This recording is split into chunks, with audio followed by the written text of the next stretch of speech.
Erev Tov, la grande reprise ce soir. Il y avait un juif qui avait plusieurs maladies. Le pauvre, lo alenu. Et par contre, il avait un super médecin, un mumche, qui connaissait vraiment toutes les maladies du monde. Et donc, il a été le voir et il a ausculté. Il a vu qu'il avait un problème au cœur, aux poumons, à la tête, un petit peu partout. Et donc, il lui donnait des médicaments qu'il connaissait. Il donnait des médicaments pour chaque maladie. Et voici que le malheureux, il prenait par jour environ une dizaine de médicaments, mais tout allait bien. Et il vivait avec, tout allait bien. Et donc, notre homme, il se faisait donc suivre par ce grand médecin. Et un jour, il entend que ce médecin allait disparaître, allait partir de la ville pendant 6 mois. Et donc, il a dit, mais comment je vais faire pendant 6 mois? Il a couru chez le médecin et lui dit, j'ai entendu que vous partez pendant 6 mois. Il lui dit, oui, je suis obligé de quitter la ville pendant 6 mois. Et donc, voilà, je n'ai pas le choix. Et il lui dit, mais qui c'est qui va me suivre pendant 6 mois? Il lui dit, il n'y a pas de problème. Quand j'étais là, alors je te donnais des médicaments pour chaque maladie. Mais lorsqu'il y a un temps d'urgence, j'ai un médicament qui arrive à résoudre tous les problèmes. Et donc, il lui a donné ce médicament et il lui dit, voilà, pendant 6 mois, tu n'auras pas de problème, prends ce médicament et tout va bien. De qui est-ce qu'il s'agit? On parle ici du médecin par excellence de Akadosh Baruch Hu. Pendant 52 jours, Rabotai, on était la main dans la main avec Hachem depuis Rosh Chodesh Elul jusqu'à Simchat Torah. Il y a eu 52 jours où Hachem nous a accompagnés, nous a permis de gravir tous les échelons jusqu'au moment où Hachem nous dit, ça y est, je vous laisse pendant 6 mois où la prochaine fête c'est uniquement à Pesach et donc on a 6 mois pour essayer de se prendre en main. Et quel est le médicament qu'Akadosh Baruch Hu nous a accordé?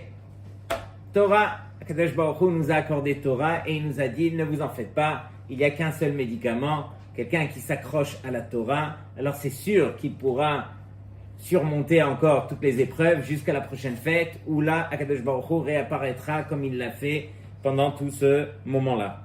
Tout ça pour dire que on a commencé les belles parachiotes de Bereshit et vous allez voir que Bereshit, c'est vraiment un morceau qui nous accompagne pour toute l'année, mais à condition qu'on le vive pleinement.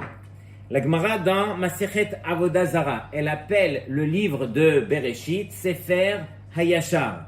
Et pourquoi elle appelle Sefer Hayashar? Car il est marqué comme ça. Amar Rabbi Chia bar Abba Amar Rabbi Yochanan, c'est Sefer Avraham, Yitzhak ve Yaakov. C'est le livre de Avraham, Yitzhak ve Yaakov. Shenikreu Yesharim. Parce que nos avot ont été appelés les Yesharim, ceux qui ont la droiture, ceux qui sont droits. Et donc on essaye de suivre leur pas, comme il est marqué dans Bamidbar. Tamut nafshi mot yesharim uti achariti kamohu. Donc on les appelle les yesharim, ceux qui sont droits. Mais voici que le livre de Bereshit ne traite pas des mitzvot comme on l'aurait imaginé. Normalement, Torah vient du mot hora'a. Hora'a veut dire un mode d'emploi, quelqu'un qui vient nous enseigner les mitzvot. Mais voici que la première mitzvah qui s'adresse à tout le clan d'Israël en même temps, c'est une mitzvah qui apparaît qu'au livre de Shemot, dans la paracha de Bo, qui est la mitzvah de Kiddush HaChodesh. Mais on voit que tout le livre de Bereshit, il n'y a pas de mitzvot pour le clan d'Israël. Il y a une mitzvah, bien sûr, pour Avraham Avinu, la Brit Mila, etc. Mais pour le clan d'Israël, ça ne commence que à partir de Shemot. Donc on pose la question, qu'est-ce qui s'est passé?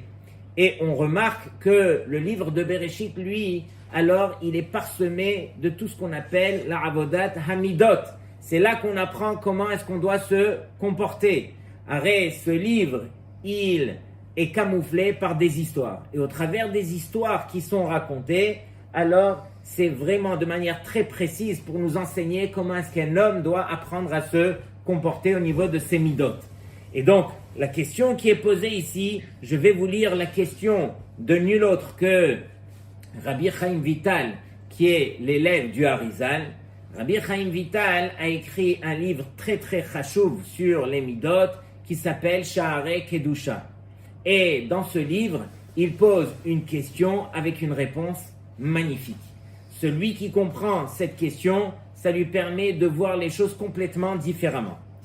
Omer Rabbi Chaim Vital, HaTorah lo medaberet al midot bichlal. La Torah, elle, ne parle jamais des midot. On sait, on a déjà entendu combien et combien de fois que la base de toute la Torah, c'est les midot. Or, si c'est la base, on aurait dû la citer de toutes les couleurs, partout. Or, on voit que la Torah ne parle pas du tout des midot.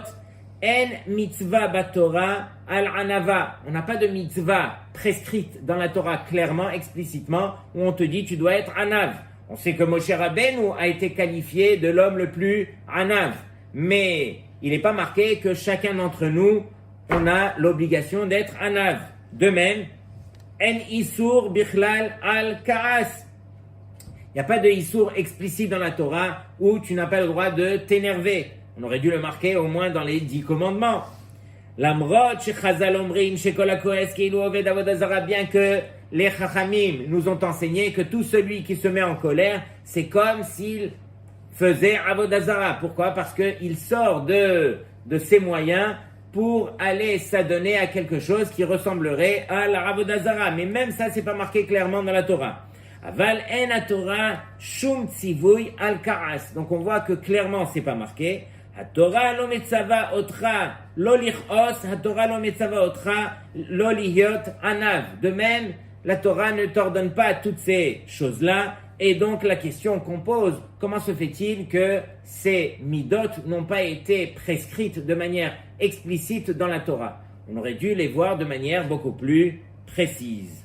Et donc, regardez bien la réponse de Rabbi Chaim Vital. En hamidot michlal atariag mitzvot. Les midot ne font pas partie du compte des 613 mitzvot. Et donc, il dit, ve'omnam hem ha'achanot ha'ikariot el tariag mitzvot. Par contre, il faut savoir que les midot, c'est réellement la préparation, la base, les fondements des mitzvot. Bekiyumam o bibitulam. D'accomplir les mitzvot ou de ne pas les accomplir, ça dépend des midot qui sont à l'intérieur de chaque homme. Ki amidot mutba'ot ba'adam ve'en koach ba'nefesh hasichlit likayem et hamitzvot al yedei taryag evere haguf. C'est-à-dire que à l'intérieur de nous, on a des midot. Et ce sont ces midot qui vont nous pousser justement à faire la volonté d'Hachem ou de ne pas faire la volonté d'Hachem. C'est quelque part la base de faire la volonté d'Hachem, et la benzaout an-nefesh hayesodit amechuberet el haguf.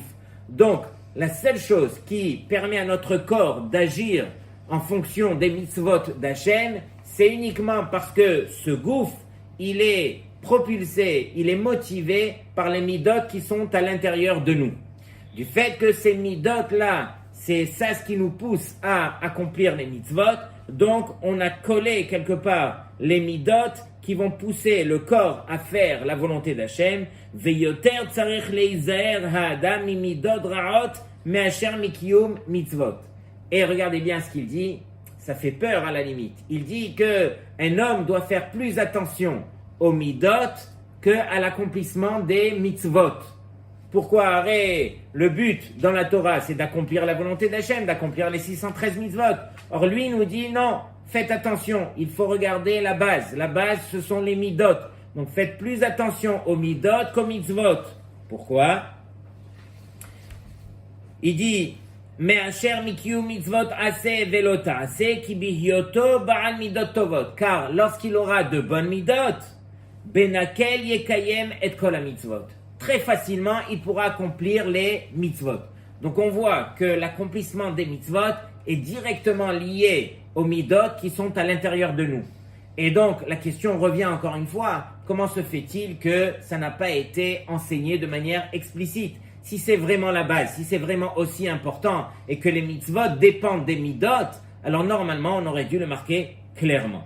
Et sur cela, il y a un très beau mashal de Rav Eliyahu Lopian qui dit qu'une fois, alors on a été chez un kablan. Comment on dit un kablan en français? Électricien? Non, pas du tout. Un constructeur, un ingénieur, quelqu'un qui construit des immeubles. Et donc on a été acheter un immeuble et voici que ce qui nous intéressait, c'était d'aller prendre les plans et de voir exactement tout comment ça a été construit. Mais on voit qu'à la fin, on n'a pas posé de questions par rapport aux fondations. On n'a pas demandé combien est-ce que vous avez mis de fer, de ciment, On dirait que ça l'intéressait pas. Pendant que la chose la plus importante lorsque je vois un binyan, c'est justement les fondations. Et donc ici, on n'a pas posé de questions par rapport aux fondations. La réponse, elle est évidente, c'est que du fait que l'immeuble est là devant moi, c'est évident qu'il y a des fondations. Donc je ne pose pas la question par rapport aux fondations puisque c'est quelque chose d'évident. Et donc c'est exactement la même chose chez l'homme. Les fondations de l'homme, ce sont ses midot. Et c'est uniquement lorsqu'il travaille ses midot qu'il construit ses fondations. Et sur les fondations, je peux construire l'homme lui-même qui va être l'accomplissement, des mitzvot. Donc c'est exactement ce que l'homme doit apprendre à faire. Et bien sûr, je rappelle les paroles du Gaon Mivina, le Gaon Mivina qui lui, on le sait, détenait dans sa tête, il connaissait toute la Torah Kula. Il nous a écrit un petit livre de Moussar, le Gaon Mivina. Ce livre de Moussar s'appelle Even Shelema. Ça vaut la peine de le lire. Il n'est pas très compliqué. Et il commence ce livre par cette phrase Ikar Chayut Ha'adam, c'est-à-dire que le principal de la vie de l'homme, Hu Tamid Leitrazek Ba'avodat Hamidot, c'est de toujours se renforcer dans le travail des midot. Veim lav lamalo haim, comme ça il dit. Et s'il n'est pas venu sur terre pour travailler ses midot, alors pourquoi est-ce que on lui a accordé la vie? Quelque part, la vie, l'enjeu de la vie, c'était justement de venir sur terre pour travailler les midot. Et regardez combien Akadosh Baruch Hu, il est merachem sur chacun d'entre nous. Il ne va pas nous enseigner justement au niveau des midot. Si je traduis le mot midot, c'est quoi? Ce sont des mesures. Or, chacun, par rapport à sa personne, il a une mesure qui ne ressemble pas à celle de son prochain. Et donc Hachem ne peut pas commencer à enseigner à tout le clan d'Israël en même temps. Tu dois être anav jusque-là. Tu n'as pas le droit de t'énerver jusque-là. Chacun, il a sa personne, chacun, il a ses midot. Et au travers des histoires, encore une fois, qui sont racontées dans la Torah, il n'y a pas d'histoire qui est racontée dans la Torah. Si ce n'est que ce sont des marasim qui nous enseignent la manière dont on doit apprendre à se comporter. Donc, on va détecter par rapport à chacun d'entre nous, comment est-ce que chacun doit apprendre à vivre les midot qui sont à l'intérieur de lui. Et donc, c'est ça ce qui est beau dans la Torah. Au travers des histoires, on décode et chacun, par rapport à sa propre mesure, pourra dire, voilà, je suis comme ça et pas comme ça. Donc, si je remarque bien, il y a un sujet très très intéressant à la fin de la paracha de Bereshit qui se poursuit dans Noach et qui traite justement autour des midot. Je vous demande de bien suivre, c'est très très important. Akadosh Baruch Hu, lui, il crée toute la création, toute la bria. Lorsqu'il arrive à créer l'homme, alors là, Akadosh Baruch Hu, ça y est, il a créé l'homme et il a dit, je l'ai créé Betzalmo, Betzelem Elohim bara Oto. Et donc, il a créé à l'image d'Hachem. Donc, cet homme, il a une image incroyable. Et à la fin du récit, Vayar Elohim et kol asher asa vehine tov meod. Voici qu'une fois qu'il a créé l'homme, Hachem témoigne, vehine tov meod. Et c'est pas comme nous, on a l'habitude de dire. Quand nous, on dit, c'est très bien, mais c'est très bien. Et peut-être qu'il y a des choses qui sont pas très bien dans ce très bien. Mais quand Hachem témoigne, c'est très bien. Est-ce que c'est un très bien par excellence ou pas? C'est un très bien à 100%. Et donc on voit que Hachem dit, une fois qu'il a créé l'homme et toute la création, il a dit « Vehine tov meod ». Donc ça c'est pour l'homme. Voici que cet homme a fauté, comme on le sait. Et il n'y a pas juste l'homme qui a fauté, il y a son fils aussi. Et voici qu'à la fin, Akadosh Baruch Hu était obligé de témoigner quelque chose. Vaïnachem Hashem ki asa et ha'adam ba'aretz. Si on peut dire, Hashem a regretté d'avoir créé l'homme. Vayomer Hashem emche et ha'adam. Hashem il dit, je vais même effacer cet homme. Je vais le retirer. Et pourquoi Hashem il dit cela? Parce que il a vu que le mal chez l'homme était tellement grave, Vechol yetzer marchevot libo rag ra kol hayom. Il a vu que l'homme avait tellement dépassé les limites, que son yetzer hara, il était tellement mauvais, et donc Hachem, il a voulu donc effacer l'homme sur terre. Donc on voit d'un côté que Akadosh Baruch Hu, il a regretté d'avoir créé l'homme, parce que l'homme, justement, il est rak ra kol hayom. Donc ça, c'est l'homme qu'on voit dans Bereshit. Dans Noach, on voit aussi cet homme, on voit un homme qui a, quelque part, qui a écouté la voix d'Hachem, qui était Noach, et une fois que Akadosh Baruch Hu, il a dû envoyer le Maboul pour détruire toute la génération de Noach, on voit là que, finalement, Noach, il est resté dans la Teva, et une fois qu'il sort, Noach, il a construit quelque chose qui s'appelle un Mizbeach, et il a offert à Hachem un korban. Pourquoi il a offert à Hachem un korban? Moi, tu m'as sauvé, moi et toute ma famille Hachem, je me dois de te remercier. Et la vérité, regardez combien Noach, il a fait de chesed avec toute l'humanité. C'est lui qui a nourri tous les animaux, toute la végétation, tout ce qu'il y avait. Donc imaginez Noach, ce grand homme qui sort de la Teva, la première chose qu'il fait, il offre un korban pour remercier Hachem. Et Hachem témoigne, Vayarach Hachem edreach anichoach. Hachem, il a senti l'odeur de ce korban, une odeur spirituelle bien sûr, et il a dit, Akadosh Baruch Hu, il a témoigné, il dit, Lo osif lekalel od et ha'adama ba'avur ha'adam. Je vais cesser de maudire la terre à cause de l'homme. Et pourquoi? Hachem témoigne, Ki yetzer lev ha'adam ra' mineurav. Parce que le yetzer hara qui est à l'intérieur de l'homme, il est mauvais depuis son jeune âge. Et donc, il dit, c'est à cause de cela que je ne vais plus punir l'homme ni la terre. Et donc, la question ici est évidente. On voit dans Maaseh Bereshit, comme je vous l'ai lu, on voit que Hachem, il a voulu détruire l'homme parce que son yetzer hara, il était très très mauvais. Pendant que dans Noach, alors c'est cette même raison que Akadosh Baruch Hu utilise pour dire je ne vais plus détruire l'homme. Hachem a témoigné dans Noach que il a créé l'homme avec un yetzer hara, et cette raison qu'il a créé l'homme avec un yetzer hara, alors c'est la raison pour laquelle Akadosh Baruch Hu dit ça y est, je ne vais plus détruire l'homme. Mais est-ce qu'on peut imaginer une chose pareille? La Gemara elle aurait dit est-ce que Sanégor Naasa Katégor, est-ce que l'avocat, lui, qui est venu protéger, celui qui est venu donc protéger, c'est lui qui va venir accuser? Comment est-ce qu'on va dire une telle chose? Dans Bereshit, on a vu que c'est le yetzer hara qui a poussé Akadosh Baruch Hu à détruire l'homme, et dans Noach, on dit mais non, c'est du fait que cet homme il a un yetzer hara, alors je ne pourrai pas le détruire. Deuxième question, c'est que on a vu dans Maaseh Bereshit, une fois que Hachem il a créé l'homme, on a vu que Hachem a témoigné Vehine Tov Meod. Comment est-ce que tu dis Tov Meod pendant que on voit que tout de suite après tu as regretté d'avoir créé l'homme, il avait un yetzer hara et donc tu aurais voulu le détruire. Encore plus que cela, Akadosh Baruch Hu il a créé l'homme Betsalmo Betselem Elokim. Il a créé à l'image de Dieu lui-même. Comment est-ce qu'il crée un homme à l'image de Dieu, à son image, et il dit que cet homme, il a un yetzer hara qui est très très mauvais. Est-ce que Hachem nous a créé avec quelque chose de mauvais à l'intérieur de nous? Comme si, quelque part, alors on pouvait justifier les mauvaises actions qu'on a tendance à faire. Puisque Hachem, tu nous as créé avec un yetzer hara, alors on n'a pas le choix. On se laisse aller par notre yetzer hara et on ne pourra pas s'en sortir. Donc il faut absolument comprendre cette sugya. Qu'est-ce que ça veut dire que Akadosh Baruch Hu nous a créé avec du ra, avec un yetzer hara?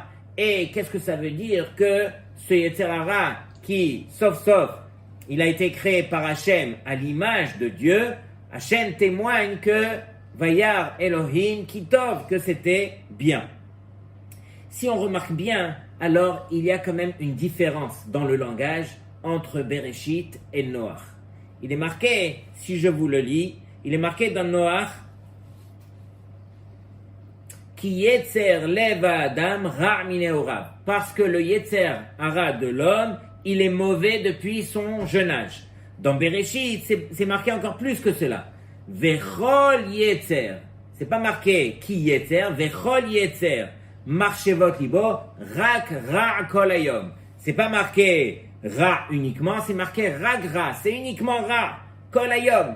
Quelle est la différence entre l'homme qui était dans Bereshit et celui qu'on voit dans Noach? Alors regardez bien.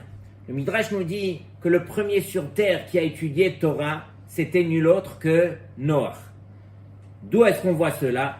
Rashi nous dit au début de la paracha que Noach il a fait rentrer les animaux dans la Teva et il a fait rentrer les bêtes qui étaient Tehora et les bêtes qui étaient Enena Tehora. D'où est-ce que Noach il savait quelles étaient les bêtes qui étaient pures et celles qui étaient impures, si ce n'est qu'il avait étudié la Torah. Arrête Noach, son fils Shem était Rosh Yeshiva et le Midrash Tanchuma il nous dit que Avraham Avinu il a étudié 8 ans la Torah avec Noach. Avraham Avinu.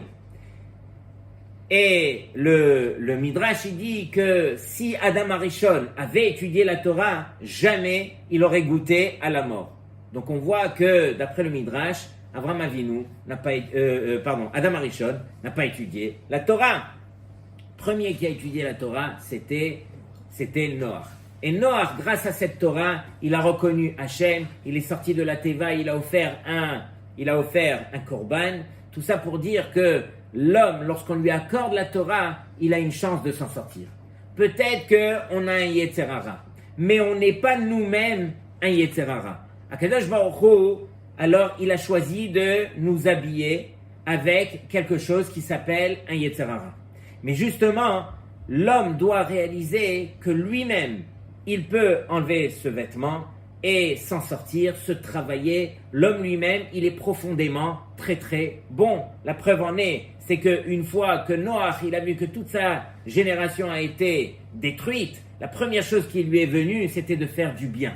L'homme, à l'intérieur de lui, il est profondément bien. Il doit réaliser que tout ce que Akadosh Baruch Hu, il veut, c'est que même s'il l'habille d'un vêtement qui est Yetzer Hara, qui est mauvais a priori, il faut savoir qu'il peut complètement se détacher de ce vêtement et montrer le bien qui est à l'intérieur de lui. C'est ça le mérite qu'on a accordé chez l'homme. L'homme n'a pas le droit de s'accuser lui-même.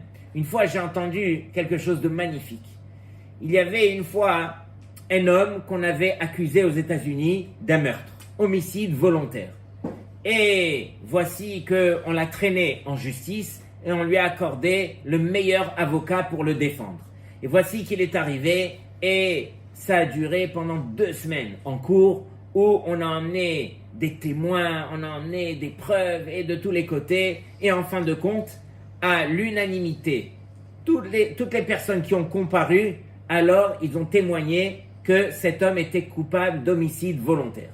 Donc, il n'y avait plus rien à faire. Tout le monde a dit, le juge, il allait tout de suite trancher. C'était tellement évident, tellement simple. À la fin, on a dit à l'avocat de cet homme, on t'accorde la parole. Le dernier qui parle, c'est toi, l'avocat. Et donc l'avocat, il leur a dit une seule chose. Vous allez vous tourner vers la porte et dans 30 secondes va rentrer le tueur. Et voici que tout le monde se retourne vers la porte et tout le monde attend. Tout le monde compte. 30 secondes. 30 secondes après, personne n'est rentré. Et donc l'avocat se lève et dit devant toute l'audience, je ne comprends pas. Vous avez tous dit et pensé que mon client, c'était le meurtrier. Et quand je vous ai dit que le meurtrier allait rentrer dans 30 secondes, vous vous êtes tous tournés. Donc vous n'étiez pas convaincus que c'était lui le meurtrier. Voici que le juge, il tape sur la table et il dit, c'est ton client le meurtrier et c'est lui qui ira en prison. L'avocat, il lui dit, mais pourquoi? Tu vois que ce que j'ai dit avait du sens. Il lui dit, regarde, quand tout le monde s'est tourné vers la porte, il y en a un qui a baissé les yeux et qui n'a pas regardé la porte. C'était qui? C'était ton client. Ton client qui, lui, connaissait la vérité, alors lui, il n'avait pas besoin de se tourner pour voir est-ce qu'il dit vrai, est-ce qu'il dit pas vrai. Lui, il connaît la vérité, il sait que c'est lui le meurtrier, l'assassin. Et donc, tout ça pour dire que, Chas Shalom pour nous, alors de soi-disant nous condamner à nous-mêmes et de nous dire on est des assassins. on a un Yetzer Hara et donc on n'a pas le choix. Akadosh Baruch Hu, tu nous as créé comme tu nous as créé et donc on ne pourra pas s'en sortir. Chas v'shalom. Akadosh Baruch Hu, tout ce qu'il te demande, c'est de te dire, écoute, je t'ai donné Torah. Tu as cette Torah qui pourra te permettre de surmonter toutes les montagnes, toutes les difficultés. À toi de réaliser que le bien profond, il est à l'intérieur de toi. Bien que j'ai mis un Yetzer Hara, mais c'est uniquement pour te permettre d'avoir le libre arbitre, pour te donner des mérites. Mais sache que cette Torah pourra te permettre de faire le bien et de t'en sortir avec ton Yetzer Hara. Donc toutes ces choses-là sont là pour nous rappeler, toutes ces belles parachiotes, pour nous rappeler qu'on est là justement pour travailler les midot, pour que justement ce qu'on va lire dans le livre de Bereshit puisse nous accompagner et puisse nous permettre de travailler et devenir des hommes vraiment Betselem Elokim à l'image de Akadosh Baruch Hu. Shabbat Shalom.